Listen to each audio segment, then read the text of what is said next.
Akkuma isiniin jedhee asuma taa'een paartii kan biraallee isinitti majadhee jira gammachuu irraan kan ka'e nettoo ejennaanan shaamisii kana ofirraa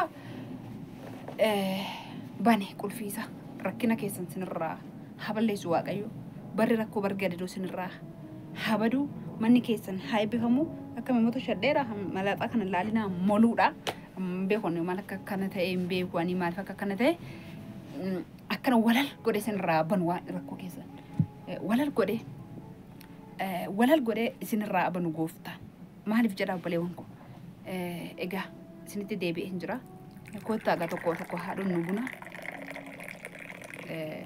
gaariidha koottaa dhugaa bunni sammuu namaa hiiga koottaa isiniin jedha waaqayyoof galanni guddaan haa ta'u akkanatti yoo waaqayyo fira namaaf kaase akkanatti isheenis manicha naaf kennite isanirratti maal joo jette gaariidha warreen haddisii tarii ganaa viidiyoo kana ilaaltan jirtu ta'a akkam jirtu nageenya haraarri jaalalu waaqayyo isin haa baay'atu fayyaa keessan obboleewwan koo akkam jirtu an obboleettiin keessan jira galanni gooftaa yesuusiif haa ta'u baga jiraattan baga har'a keessan warri nagaa qabdan baga jiraattanii isiniin jedha maaliif viidiyoo tokko sanaa namni biraa olaalisa kana paartii kan biraa kan nama biraa ilaale ta'a waan ta'eef haara isinitti ta'uu danda'a ilaalina hafoon kana rakkoon hin jiru laayikii godhaa warri jirtan warreen turtan immoo sabskraayibii godhaa paartii lammaffaadha kuni viidiyoo paartii tokkoffaa laaluu dandeessanii haamisuma kana fadheen asuma taa'een gizee lammataa waraabaa jira garuu qodaan bukkeetti mul'ateera milikkita isiniif haa ta'u inni habiibizim jedhi obboleewwan koo gooftaan sinaa eebbisu jecha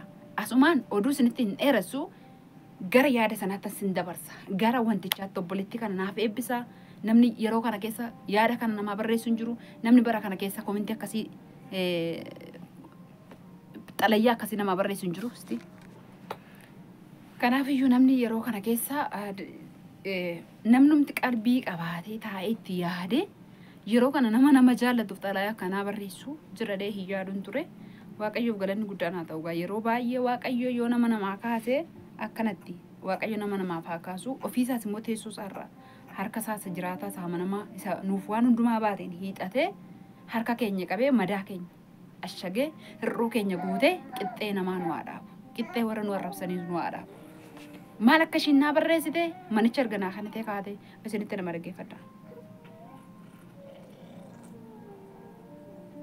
baafadheen deebi'a sorry baafadheen jira walitti deebineerra maal akka shinnaan jettee isinitti nama dhaggeeffadha inni eebbistonni malee abaariina abaaruu hin danda'amu bo'uun hin danda'amu azzanuun hin danda'amu yoo nama hudhellee tasgabbaa'uun barbaachisaadha maallaan jettee obboleettiin kun viidiyoon kaleessa suursaa piraankii godhe irratti maal akka shinnaan jettee manicha seen naaf kennite irratti na badhaastee isinitti nama dhaggeeffadha ati yeroo tokko gadi taa'i mana kee keessa bareecha dhume lubbu manni guddatee fi xiqqaatee faayidaa hin qabu qodaa keessa mana kee sirreeffadhu maaliif miidiyaadhaan hundumtuu isin ilaala tokkoffaan jecha abbaa manaa jettu safuudha lammaffaan qulqullina manaa sirriitti eegi maaloo yoo dogoggore dhiifama jette maqaashii wajjin asirratti maxxansa maqaashii faana asirratti maxxansa ani kaleessa jabanaa sana cabsee soorsaan hin haaramoo hin haaru birrisiin kenna tigisti bitadhu jedhamoo hin jedhu dhiisaa cabdu maaltas cannaqiree jedhamoo hin jedhu jechaan piraankii godhee ittiin simbuu haarsa jedheen yaada kana hojjedhe ture dhiifama mucaa koo laalladha viidiyoo ani waraabe sana simbuu haarsaa ittiin taphattan ittiin bashannantan jedheen siniif waraabee ture waaqayyoof haa galatu namoonni kolfitan ittiin bohaartan jirtudha yaada kan soorsaan maallaan jedha laalla jedhee hojjedhe caala iyyuu immoo inni na gammachiise yeroo ani tu cabsee badduu baasee naarree isatu maama isaan harkatti rukutu sonni rukutu baatee hin cabsuun ture garuu viidiyoo sana irratti jechi badaan namaan jedhamuun hin barbaachisu ture waaqayyo ishee eebbisuudha naaf eebbisaa namni biraa immoo maal akka jetteen dhaggeeffadhaa isinitti nama jala galtee barreessitee fi barreeffama kana asirratti nama maxxansaas amma isinitti agarsiisuu hin barbaachisu maal jetteeni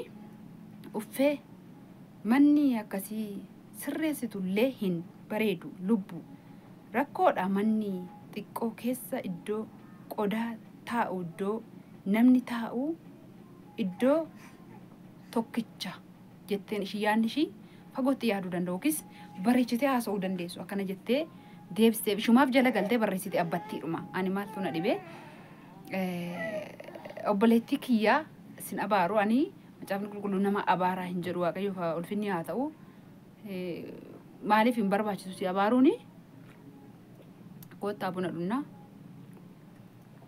hin barbaachisu nama abaaruun yoo jettes waan barbaadde jechuu hin dandeessa mee akka goota obboleettii koo viidiyoo kana kan waggaa faasigaa darbee kana dhaqiitii bu'ii ilaali maal akkan hojjetaa ture gadi bu'ii jala keessa viidiyoo waggaa faasigaa darbee kana dubbisaa bu'ii koomintaan barreessee osii dubbifama ta'e bu'iitii mana akkamii akkan ijaaree dhaqii ilaali mana attamii akkan ijaaree jiru garuu iddoo ilmi daawwiti jiraadhu namaan jedhe jiraata ilmi namaa yookiis ilmoon namaa malee iddoo ofii filate bichaa jiraachuu hin ta'u mana fooqii kana babbareedaa kana goodatti yoo ilaalaa deemnee iddoo mimmiidhagoo kana ilaalaa yoo deemnee keessa seennee taa'uun nuuf hin ta'u sababni isaa innaan sin hin jedhu yoo amma bareedina isaa hawwinee keessa seennee malee soorii waan ta'eef jenna lite keessa seennee laalle malee keessa isaa nuuf hin ta'u ta'a. Ani garuu obboleettii kiyyaa mana qulqulleeffachuu hin dadhabne kaleessa ganama dhugaa dubbachuudhaa fi saamunaadhaan qulqulleessee ka'een dhugaa waaqayyooti saamunaadhaan mana kana qulqulleessee ka'eetanii amma taatetti bakka qabsiiseen qodaa viidiyoo kana waraabuuf itti yaadeen jira. Garuu kaalsota sana sirreessaa toon jiru tasanatti dhufe soorsa. Erganni tasa dhufe toon kaalsii kana sirreessaa jiru innumti sirreessee rubshaatti kaasee kanaan qabata godhadhee piraankiisa godha. Obboleewwan baay'ee immoo nan buhaarsa jedhetan kana hojjedhe ture habiibti malee ani amma dhiisite yeroon gaxarii jiru yookiis yeroo mana haadha koo jiru mana citaa jechuudha. Mana citaa yeroo haati kooti haadha kooti mana ijaaree yeroo sana mana citaa biyyoo diimallee lagaa dhaqee qofuree baadhee mucaa narratti dhalate jedheen mucatti xinnoo macarashaadhee baachiseen ofii koo baadheen kalarii gimmaasha tokko biyyoo diimaa nan lolla'a. Kanaa ol immoo daaraadha walii makeen dhoqqee loonii nan lolla'a. Sana walakkaa immoo isuma irra lollee sanarra daakuu daaraa biddeenin toshin hosseen beektanii hoffaa jettu kan hoffaa bishingaa fi hoffaa boqqolloo. Isa biddeenin toshin sana daakuu sana fuudhee bukeessee wayitti shiiniitti cuubeen shiiniitti san cuube sana manatti akkanatti tartiibatti godha akkuma kana argaa jirtu kana ishee akkanattan haadha koofiyyuu mana haadha kootii mana citaayyuu bareechaa ture. Waaqayyoof ulfinni guddaan haa ta'u ani lubbuun koo jiraadhee yoo naga'uun anaaf warqii tokkodha anaaf birqii tokkodha malee yeroon kun yeroo ittiin mana na arrabsitu hin turre yeroo ittiin gattaa'e mana kee qulqulleessi qulqullina mana kee hin beektu mana arabaa deemtee dhuftee miti jettee na arrabsitu miti ture yerichi. Yeroon kuni utuu hin jenneeyyuu qulqullina tokko toon qulqulleeffanne qoonqoo kee keessa gadi sin seenu. Jaallattu jibbitus na duuba tarii abbaa barbaade yookaan silkii soorsaa siin maxxansaa gaafachuu dandeessa. Nyaata miti kan na dursu iddoo kana ciisee tan cidhaatiin na durse tuu haati koo na bira jirtu siifan deema naan jette haati koo. Qoy mana kanaa sii deemu ba'eera siifan deema siin gala si dhiisee gaafan galee atuu dhuunfattee hojjetatta naan jette. Sababii ishiin kana naan jetteef sababa biraatiif miti sababa cidhaatiiti. Ka'eetanii ijji koo fuulduratti waan tokko qodaa tokko na fuuldura xarapheessaa keessuma xarapheessaa bishaanii kanarra xarapheessaa taa'u kanarra wanni tokko akka taa'uun barbaadu. Wangeelaa fi bishaanii fi qodaa bunaa maqaraarra baantiin hin jira kan ittiin baattanii madaamota wanti irra keessan. Inni bichaan akka xarapheessaa kanarra taa'uun barbaada. Sababni isaa nan jaalladha waan ija koo duratti waan gaarii ta'e. Garuu haa ta'u iyyuu malee maal jettee yaati koo qodaa amma yoona siin naan jette sana ciisee jiru ijoolleen obboleewwan miidhama koo kana dura argitan hin jirtanii innaanan deemeyyuu hin guurratta qodaa kee kaateen si sirreeffatta amma boqodhu naan jette. Isa namni asii algaarra namni afur na ciibsee namni lama dugda koo namni lama miila koo qabee asirra na ciibsuun cinaachaan dugdaan foqoqee ka'eetan dullaa wayin jira kunoo qabadhee ka'eetan asi taa'i ani immoo sirreessan jedhaan ishiidhaan. Akkasan ture ciiseetu ciisee sandee torbee lama guyyaa 25 guutuutti ittiin of laala jedhee tan ka'e malee ani mana dhagaadhaan ijaarsiiseen ture habiibti amma immoo isa gurguree Finfinnee kana keessaa qusadhee waggaa kana yoona apartamaa keessan jira na eegi iddoo irratti nan laaliin waggaa kana yoona abbaa manyitaa tokko keessan jira na eegi waggaa kana yoona shintibeetiin isaa kophaa manuma keessa ta'e bakki ciisaa kophaa keechiniin isaa kophaa isa kanaa keessatti na eegda. Tariyaatu lubbuun kee achi gaa tariyaanu lubbuun koo achi gaa hin ga'u hin beeknu harka waaqayyo jirra. Itti yaadi xiinxaliiti jechoota namaan jedhe obboleettii kiyyaa ani mana ijaarsiseen ture. Abbaa manyitaa lamaan ijaarsise, tokko kan keessummaa, tokko kan keenya. Saaloonii isaa immoo viidiyoo keessatti hojjedheera. Viidiyoo waraabeera akkamitti akkan ijaarsise. Maal akkamitti akka keessatti hojjetaa ture. Haati koo yeroo dhuftee achitti na dubbifte illee akkamitti viidiyoo waraabaa akkan ture. Mana koo dhaqii ilaali. Asuma jalaa argatta. Dhaqii ilaali siin jedhaa. Iddoo Yesuus jiraadhu namaan jedheeti jiraatamaa. Yoommoo qodaasii guuree viidiyoo bareechaa hojjechuun kan koo yoo si aarse. Akkuma si aarse koomentii kana naa barreessite sammuun kee baay'eetti dhiphate yoo ta'e birrii 100 naaf ergi. Birrii 100 naaf ergi. Maal akkan godhu sitti agarsiisa. Birrii 100 naaf ergi. Kaartaa ittiin baasifadheetan mana koo sana gurguradheen Finfinnee kana keessaa immoo kan biraa ittiin bitadha. Gaafan tsidaatii wallaal, gaafan qodaa bakka qabsiisu wallaal, gaafan kaameraa ofirraa fageessee mana muluu keessa soofaa mul'isaa, biifee mul'isaa, sallaajaa mul'isaa, waraabuu gaafa wallaale ati mana arabaan turree, ati qoshaashaadha, ati maqaa dubartii balleessite, ati maqaa kabaja dhiiraaf dhabde jedhaati goottaa. Na gaafadhaa, na arrabsaas. Birrii 100 naaf kenni kaartaa ittiin baasifadhee mana kan biraa, mana koo gurguradhee mana kan biraa bitadha. Sii galeera? Irra deebi'ee sitti hima. Lakkoofsa bilbila koo asuma jalaa fudhadhu. Asuma jalaa fudhadhu himuudhaan koo na dubbisi birrii sana naa liqeessi naan kenni naa liqeessi. Ittiin kaartaa nan baasifadha. Namatu na nyaate malee birrii 70 namni na nyaate malee gatii kaartaa yoo nama mana kootti kaartaa baasifadhee anuu malatti maladheen ture. Anuu mana madaamisa bareedaa kana keessa taa'aa ture. Waan gaarii argaa ture sammuu koo amansiisee manatti kana keessa taa'ee namni na tuquusaafu baga jiraate. Waaqayyo waan gaariitti na baasuudhaaf nama na arrabsiisa ta'a. Malee waa yaraatti na baasuudhaaf miti. Aaraan jiru baasawwee tuun aaree ganama na hudhee ture. Na hudhe boo'i naan jedhee bakka nagee gaggaraagalee na hudhe. Hin boo'u jedheen of adabee waaqayyo ulfinni haa ta'u. Akkasiin jedha obboleettiin na arrabsite ati maqaa kee wajjin asirratti sii baasa. Hin beekta abbaan koomintii kana of beekta waan ta'eef.